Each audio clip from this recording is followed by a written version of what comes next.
हरे कृष्णा। राधे राधे। कृष्ण दासी के चैनल में आप सभी प्यार प्यारे बिहारी जी के भक्तों का स्वागत है। और आप सब कैसे हो? कान्हा जी की कृपा से आप सब ठीक होंगे। तो आज मैं कार्तिक मास का 29 और 30वां अध्याय पढ़ने जा रही हूँ। वीडियो पसंद आए तो लाइक शेयर कमेंट जरूर से करना। तो तुलसी माता है सुखदाता, तुम हो कृष्ण की प्यारी, जो जगाए हम तेरी दिन रात। ये भक्ति में तुलसी माँ को प्रणाम करती हूँ। और श्रीमन नारायण नारायण नारायण भजवन नारायण नारायण लक्ष्मी नारायण नारायण गोविंद नारायण नारायण। बोलो लक्ष्मी भगवान की जय। तो हाथ में तिल ले लेंगे।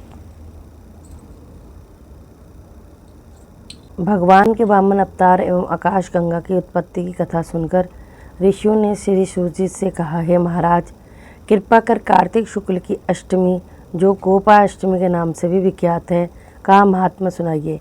इस अष्टमी का नाम गोपा अष्टमी क्यों और कब पड़ा? सूत जी बोले, हे ऋषिगणों, गोरक्षक एवं पालक श्री कृष्ण जी अपने गोप गोपियों के संग कार्तिक शुक्ल अष्टमी को ही प्रथम बार गाय चराने के लिए वन में ले गए थे। इसी कारण से गोपा अष्टमी कहा गया है। हे ऋषियों, गोरक्षा करने एवं गायों का पालन करने के कारण ही श्री कृष्ण का नाम गोपाल पड़ा। गोपाष्टमी के संबंध में कथा और है। भगवान कृष्ण की शक्ति जानने के लिए एक बार ब्रह्मा जी ने गोप ग्वालों के बछड़ों को एक माह तक एक गुफा में छिपाए रखा।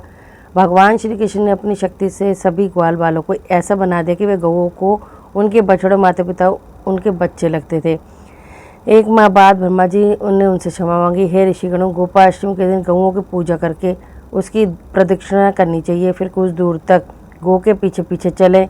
इस दिन श्री कृष्ण भगवान की परम प्रिय श्री राधा जी के नाम से विख्यात राधा कुंड में स्नान करके जो व्यक्ति भगवान श्री कृष्ण का पूजन करता है, उसके संपूर्ण पाप नष्ट हो जाते हैं। हे ऋषिगणों, इस दिन सायंकाल गोधूलि के समय गायों के पीछे पीछे चलने से अनेक जन्मों के पाप समूल नष्ट हो जाते हैं।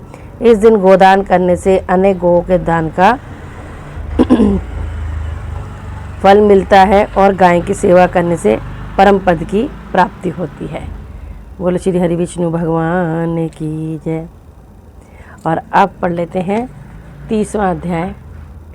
महाराज पृथु ने पूर्व नारद जी से कहा, भगवान, आप समस्त वेद शास्त्रों एवं पुराणों के ज्ञाता हैं। आप अतः कृपा करके यह बताइए कि किस देवता की कितनी परिक्रमा करनी चाहिए तथा उसका क्या फल होता है। यह सुनकर नारद जी बोले, हे राजन, ज्ञान वृद्धि एवं पुण्य प्राप्ति की दृष्टि से तुम्हारा यह प्रश्न अति महत्वपूर्ण है। सुनो। देवी जी की 1, सूर्य और अग्नि की 7, गणेश जी की 3, भगवान शिव की आदि, पितरों की 3 अथवा 4, विष्णु जी की 4 परिक्रमाएं होती है। इस संबंध में मैं तुम्हें देवराज इंद्र और देवगुरु बृहस्पति का इतिहास सुनाता हूँ, ध्यानपूर्वक सुनो। वैवस्वत मनवंतर में एक बार इंद्र सहित सभी देवता देवगुरु बृहस्पति जी के पास गए और उनसे पूछा कि हे गुरुदेव, ब्रह्म काल से पहले यह सृष्टि कैसी थी, इंद्रादि देवगण कैसे थे तथा उनके कार्य क्या थे।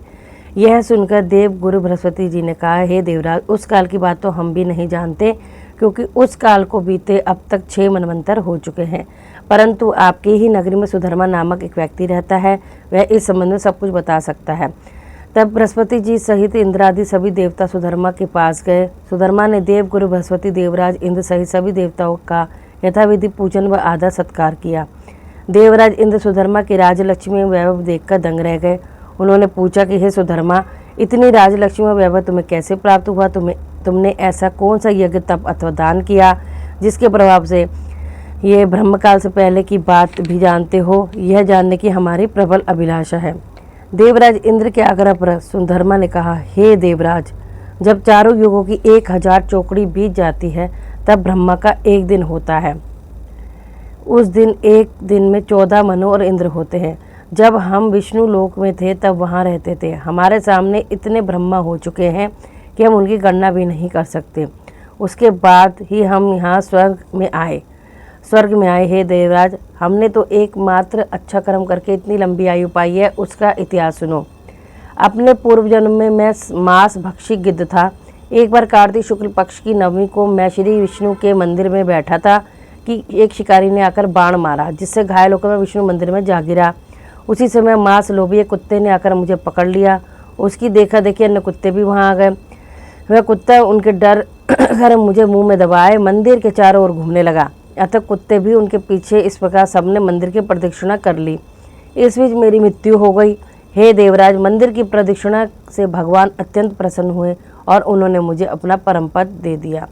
यह वृत्तांत सुनकर देवराज इंद्र एवं अन्य देवतागण अति प्रसन्न हुए और उन्होंने भी भगवान का पूजन कर प्रदक्षिणा की।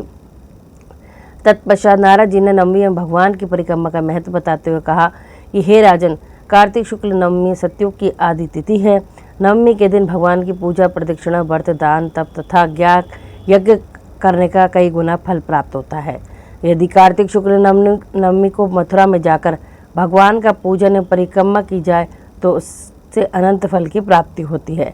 हे राजा पृथु, प्रदक्षिणा करने में जितने पग उड़ते हैं परिक्रमा करने के लिए उतने ही कुल वैकुंठ में वास करते हैं। यदि मथुरा नगरी जाना संभव न हो तो हे राजन, किसी अन्य धार्मिक स्थल पर जाकर परिक्रमा करनी चाहिए।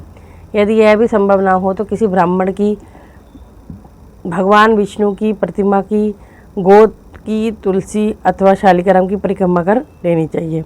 हे राजन, तुलसी जी की अथवा शालिग्राम की प्रदक्षिणा करने से समुद्र सहित संपूर्ण पृथ्वी की परिक्रमा करने का फल प्राप्त होता है।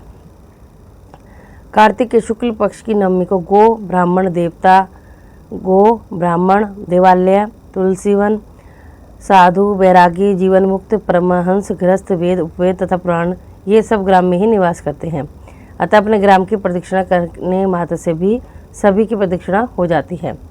हे राजन, यदि ग्राम की प्रदक्षिणा करनी हो तो प्रातःकाल स्नान आदि से निवृत्त होकर कमंडल हाथ में लिए ओम नमो भगवते वासुदेवाय का जाप करते हुए सूर्योदय से पूर्व प्रदक्षिणा आरंभ कर दे।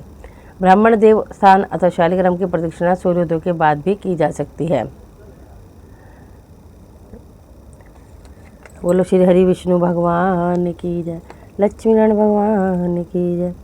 श्रीमन नारायण नारायण नारायण, भजमन नारायण नारायण नारायण, लक्ष्मी नारायण नारायण नारायण, गोविंद नारायण नारायण। बोलो लक्ष्मीनारायण भगवान की जय। श्री हरि विष्णु। चलिए जी, आरती कर लेते हैं। तुलसा महारानी नमो नमो, हरि की पुटरानी नमो नमो। कौन से महीना बुद्ध सरानी, कौन से महीना हुई हरि आषाढ़ महीना बुद्ध सरानी, सावन मास हुई हरियाली। तुलसा महारानी नमो नमो, हरि की नमो नमो। कौन से महीना हुई तेरे पूजा, कौन से महीना हुई सगाई, कार्तिक मास हुई तेरे मास हुई सगाई। तुलसा महारानी नमो नमो, हरि की नमो। कहाँ बैठी तुलसा, कहाँ बैठी शालिग्राम, गमला बैठी तुलसा, आसन बैठी शालिग्राम। तुलसा महारानी नमो नमो, हरि की नमो। 56 भोग 25 व्यंजन, बिन तुलसी ने एक भी पूजन। तुलसा महारानी नमो, हरि की पुटरानी नमो नमो। जो तुलसी जी की आरती गावे बसी बैकुंठ परम पद पा। जो तुलसी जी की आरती गावे मन वांछित फल रिद्धि सिद्धि पावे। तुलसा महारानी नमो, हरि की पुटरानी नमो नमो। बोलो तुलसी मैया की जय, आंवला देव की जय, शालिग्राम भगवान की जय, श्री हरि विष्णु भगवान की जय। जय तुलसी माता ही सुखदाता, तुम हो कृष्ण की प्यारी, जो जगह हम तेरी दिन आती भक्ति में। तुलसी माँ के श्री चरणों पर प्रणाम करती हूँ, नमन करती हूँ। श्री हरि। आप सभी स्वस्थ रहिए, मस्त रहिए, श्री हरि के चरणों से लगे रहिए, ये मैं प्रार्थना करती हूँ। राधे राधे सभी को। जय जय श्री राधे।